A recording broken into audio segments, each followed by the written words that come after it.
Hey everyone, pernahkah kalian mendengar bahwa ada tumbuhan yang bisa memakan hewan? Tidak seperti tumbuhan lain yang memperoleh makanan dari fotosintesis, mereka butuh protein dari hewan untuk tetap bisa hidup. Seringkali seranggalah yang menjadi korban tumbuhan ini.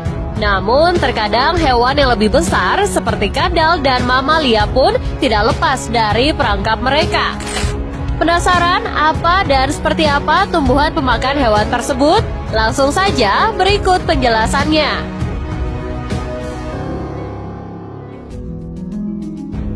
Cobra lily. Lili kobra atau Darlingtonia californica termasuk tumbuhan purba yang saat ini cukup langka untuk ditemukan. Tumbuhan dengan bentuk seperti ular kobra ini hanya bisa ditemui di daerah California dan Oregon, Amerika Serikat. Cobra lily sendiri mampu tumbuh mencapai 1 meter dan berdiameter 15 hingga 20 cm. Alat perangkapnya berupa daun yang menekuk sudut 40 hingga 50 derajat, berbentuk tabung, dan memiliki rambut-rambut halus di dalamnya. Tidak hanya menjebak mangsa dengan baunya yang manis, ia juga memiliki sejumlah pintu keluar yang palsu, yang akan membingungkan korban yang masuk ke dalamnya. Ketika serangga terperosok ke dalam kantong, mereka akan dicerna oleh asam lemah dan dibantu bakteri pembusuk.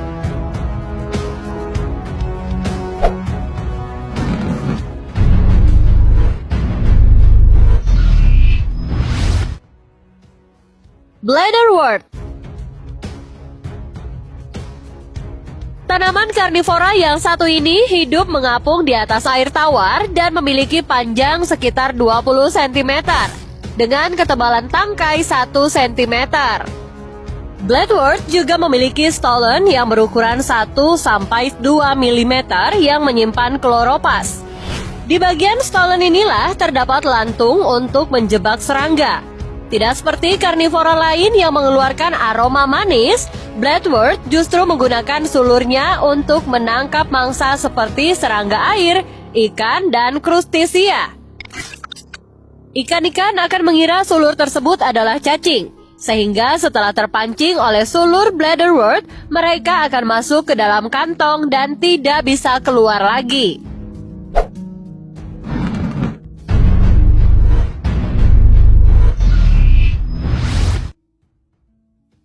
Moccasin plant. Sama dengan kebanyakan tanaman karnivora lain, moccasin mengeluarkan aroma manis yang memikat para serangga untuk mendekatinya. Serangga akan masuk ke dalam kantong moccasin dan tidak bisa melarikan diri. Kantungnya yang transparan itu membuat mereka kebingungan mencari jalan keluar dan berakhir mati kelelahan. Memang terlihat indah, tapi moccasin yang dapat kita jumpai di Kanada dan Amerika Serikat ini tidak akan pernah memberi ampun pada mangsa-mangsanya.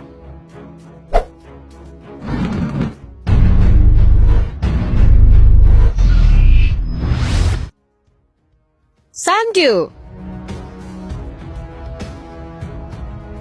Tumbuhan dengan nama latin Drosophilum lusitanicum ini memiliki ciri khas berupa tentakel yang bergerak. Ia tinggal di tanah yang gersang di sekitar Spanyol, Portugal, dan Maroko. Itulah kenapa sundew harus mencari nutrisi lain dari para serangga. Seperti tumbuhan pemakan hewan lainnya, sundew menarik perhatian dengan mengeluarkan bau yang manis dari tentakelnya. Ketika ada hewan yang hinggap, ia akan menangkap dan mencernanya hingga sundew bisa berbunga di keesokan hari.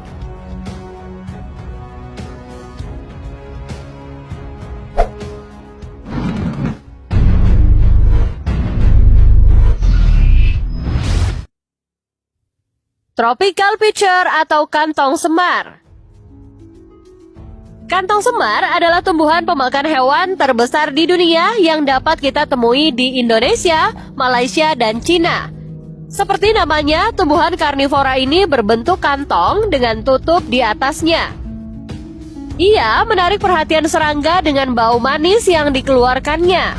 Ketika serangga hinggap di mulut kantong semar, mereka akan tergelincir masuk ke dalamnya dan akhirnya mati karena cairan lengket berenzim yang dihasilkannya. Ternyata tidak hanya serangga, hewan lain seperti kadal, tikus, monyet, dan mamalia kecil lain bisa dimakan olehnya. Hal itu karena ia bisa tumbuh hingga mencapai tinggi lebih dari 30 cm.